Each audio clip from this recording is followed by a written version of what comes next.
Okay, we're back, and great to have back with us today Erich Pratt. He's the Executive Director of Gun Owners of America, GOA, or you can go to gunowners.org is the website, and appreciate what he and his team are doing to keep us aware of all of the issues. Erich, good to see you again, and Hillary wants you out of business. She does. Then Barack Obama has gone on gun control, and that's a scary thought. She wants to use executive actions to do that, and when you consider all the president's been able to do, that's a grave concern to those who love liberty and love the Second Amendment. Any intelligence tells you that the president's going to do something catastrophic before he leaves office? I didn't catch all your question, but you're asking about the president and what his agenda is? Well, I was going to say, yeah, between now and the time he leaves office, does your intelligence say that he has something up his sleeves to bring more gun control? Well, in fact, right now, his administration has just put forward regulations that would ban hundreds of thousands of seniors from owning firearms. Now, here's what's happening. First of all, for many years, and it started under Hillary's husband, Bill Clinton's administration, they began the veterans gun ban. These were veterans that came back from war. These were veterans that were dealing with PTSD, or maybe they'd been injured and they were dealing with memory issues or things like that. And the VA, as these veterans started coming in and getting help, the VA started sending their names over to the FBI NICS background check system. And as a result, today, where we speak, now, over 257,000 veterans have been put into the cannot own firearms ban list. And, Senator Chuck Grassley has said that of all the people who are deemed as mental defectives, 99% of them are these veterans. In other words, they're not crazy, committed nothing wrong. These are people that simply, again, that they're dealing with PTSD. And so as a result, some VA side, written their names and sent them over to the FBI background check list. Well,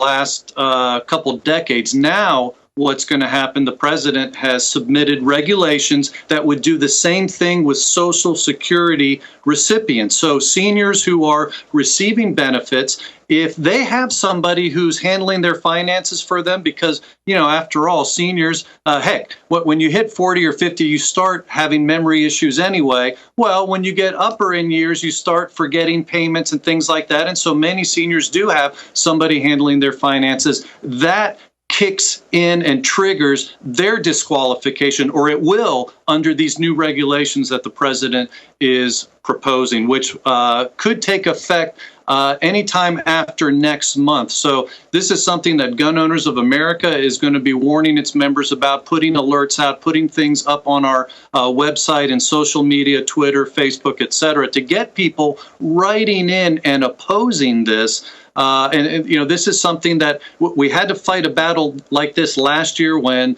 the administration wanted to ban the green tip ammunition. And because of the loud outcry from American citizens as well as congressmen, the administration backed off on that. And so that's what we're hoping to accomplish this time as well, is to back them off of this gun ban for people who've done nothing wrong. Unbelievable. Let me ask you this. It seems to me from everything I've read that gun registrations are up, concealed weapon permits are up. One of the big categories. Yeah, it's been an exciting thing. Ironically, the president has been the one who's driven a lot of that, because as he has attacked the Second our gun rights, people have feared and said, you know what?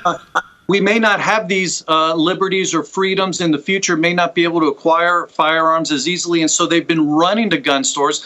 The president has been affectionately dubbed the gun salesman of the decade. But here's an interesting statistic. Since the president came into office, the number of concealed carry permits in this country has tripled.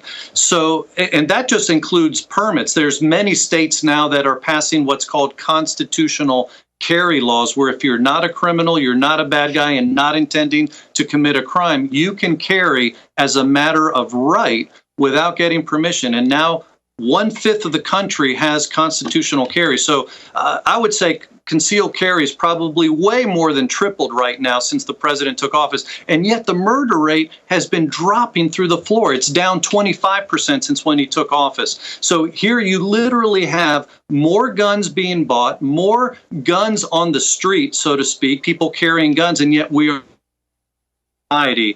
as a result. And, you know, we just see this all. In fact, there was a situation in Houston over the weekend where a mass shooter, an attempted mass shooting occurred, but thankfully it was a concealed carrier that was able to engage him and distract him. And even though the concealed carrier ended up getting shot 3 times, he survived, thankfully.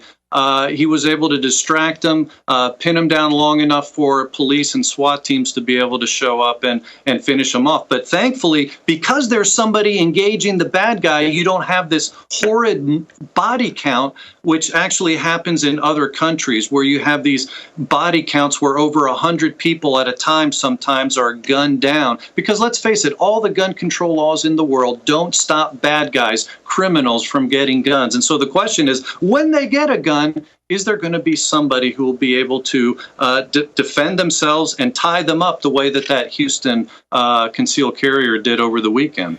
Do you think that the two issues, one, getting a concealed to carry permit, or the constitutional right to carry, that movement seems to be going quite rapidly. Do you think it could replace those states that say you have to register your concealed permit? I do. This has been an exciting thing, Perry. You know, if you go back to 2000, there was only one state that had constitutional carry where people could carry without getting a license or a permit. That was the state of Vermont, which, by the way, even to this day, gets the distinction of being the safest state in the union. Frequently, they are the safest state in the union. So the fact that people can carry freely in Vermont has certainly not been a detriment to them. But that was 2000 and beyond. Now there's over 1/5 of the country. In fact, 3 states just joined this year. That's Mississippi, West Virginia, and Idaho. Just joined the Constitutional Carry Club. So now in those states as well, if you're not a bad guy, you're a mom or a dad, you graduated college, you're 21 or older, you can carry concealed as a matter of right without getting permission. And it's interesting that it's in those states that we're seeing dramatic drops in their murder rate. Alaska was one of the original constitutional carry states. They came in after Vermont. Okay, we apologize for that. We're kind of fighting that link the entire time. By the way, some of the things that he's warning us there are quite serious. Can you imagine if you're now drawing Social Security, that you are now suspect as to whether or not you are mentally competent to own a gun? And the list goes on, some of the things he's warned us on. I would hope that you are very vocal to your legislators on this issue. By the way, go to gunowners.org. They do a wonderful job, Erich and his team, as you can see, by keeping track of these proposed bills and registration. But some of the statistics you'll find there on the website as well. Again, it's gunowners.org. It'll show you where the gun registrations and sales are skyrocketing. And there's another category now, since the transgender or the gender-neutral bathroom issue is back on the table in such unbelievable ways, that a lot of women now are getting their concealed permit. Can you imagine that? You have to arm yourself to go to a public restroom. Amazing. Anyway, check it out, gunowners.org. We'll take a quick break and we'll be right back.